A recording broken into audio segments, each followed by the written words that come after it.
Это Никита Демидов, основатель рода богатейших российских предпринимателей и землевладельцев. А это Дмитрий Мамин-Сибиряк, российский писатель и драматург, известный своими произведениями об Урале. А вот Аносов, горный инженер, Нестеров, художник и даже Ибак, сибирский хан, правивший в 15 веке. Что связывает этих, казалось бы, абсолютно разных людей? Все они изображены на купюрах уральских франков, валюта, которая должна была использоваться на территории России. Проблема в том, что эта валюта никак не связана с Уральской республикой, которую хотел основать Эдуард Россель в 1993 году. Но получилось ли у него тогда создать независимое государство на территории Урала? Спойлер – нет.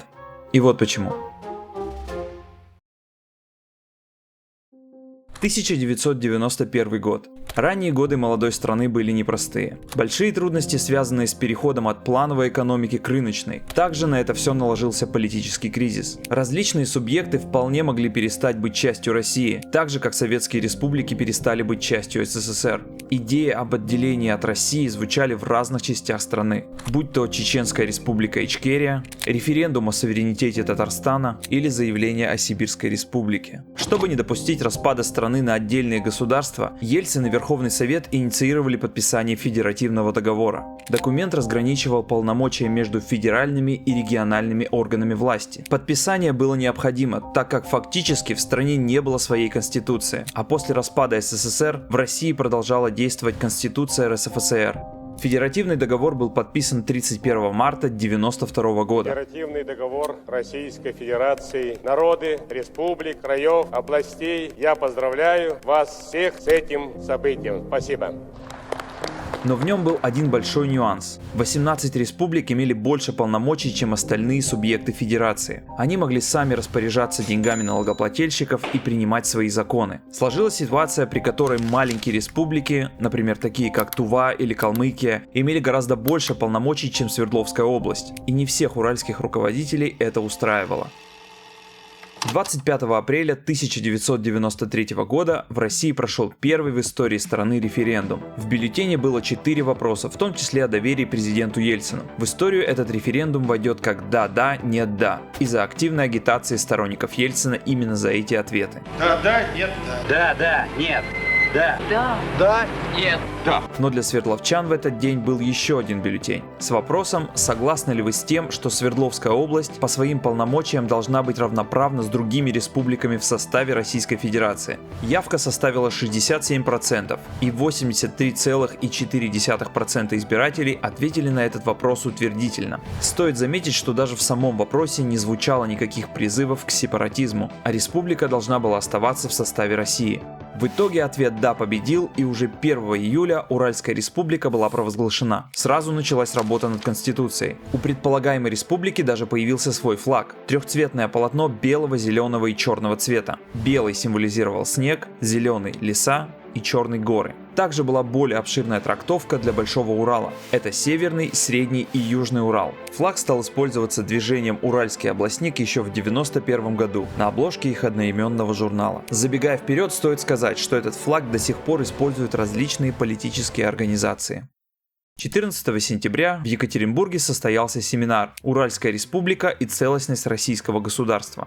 По его итогам главы Свердловской, Пермской, Челябинской, Оренбургской, Курганской областей подписали заявление о намерении участвовать в разработке экономической модели Уральской республики на базе областей Урала, так называемая Большая Уральская республика. Что это было? Простое укрепление региональных связей или попытка усилить свое влияние на Урале?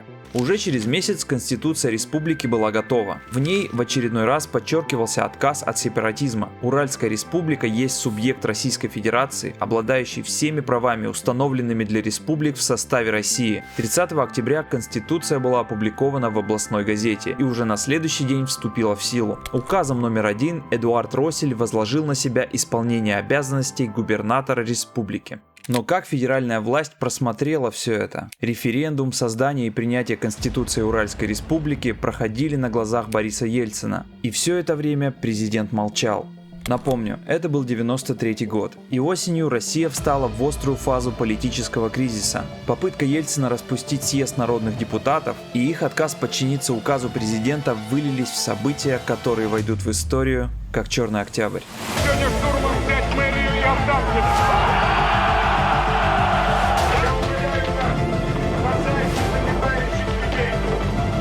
Ельцину было совсем не до региональной политики, но когда он удержал свою власть, он быстро занялся Уральской республикой. Еще 5 ноября для Эдуарда Росселя все шло по плану. На пресс-конференции он заявлял, что президент поддерживает идею Уральской республики. Через несколько дней облсовет по предложению Росселя вынес на референдум 12 декабря Конституцию республики и объявил выборы губернатора. Если бы все эти выборы были выиграны, то сейчас у нас бы был новый субъект федерации. Но 9 ноября вышел указ президента о распуске Свердловского облсовета, а затем 10 ноября указ об отстранении от должности Эдуарда Росселя. Все решения по Уральской республике были признаны не имеющими силы. Так, но при чем здесь тогда уральские франки? Если быть точным, то совсем ни при чем. Идея создать альтернативную рублю валюту принадлежит этому человеку. Антон Баков – екатеринбургский предприниматель и политический деятель. Вдохновившись книгами экономиста Фридриха фон Хайека, в 1991 году он заказал печать денег на пермской фабрике Госзнак. Несмотря на то, что валюта была одобрена премьер-министром Егором Гайдаром, ее так и не выпустили. А после принятия Конституции в 1993 году уральские франки оказались вне закона, так как документ запрещал хождение любой другой валюты, кроме рубля. Вторую жизнь эти деньги приобрели в 1997 году на Серовском металлургическом заводе, на котором Баков был директором. Уральские франки выдавались вместо зарплаты, и ими можно было расплатиться в магазинах, столовых и буфетах завода. 12 декабря 1993 года в стране прошел референдум о Российской Конституции. Люди проголосовали «за». 5-я статья этой Конституции гласит, что все субъекты Федерации являются равноправными, тем самым сделав идею Уральской Республики бессмысленной. Но главные участники тех событий уверяют, что именно Уральская Республика стала причиной, по которой все субъекты Федерации сейчас равны. Так заявлял сам Россель. Кстати, что потом случилось с Росселем? За него беспокоиться не стоит. После отстранения от губернаторского кресла он быстро вернулся к власти. В том же 1993 году он создал политическое объединение «Преображение Урала», от которого на следующий год избрался депутатом в Свердловскую областную думу, а уже в 1995 на областных выборах стал губернатором Свердловской области. На этой должности он находился до 2009 года, а после отправился в Совет Федерации, в котором он заседает до сих пор.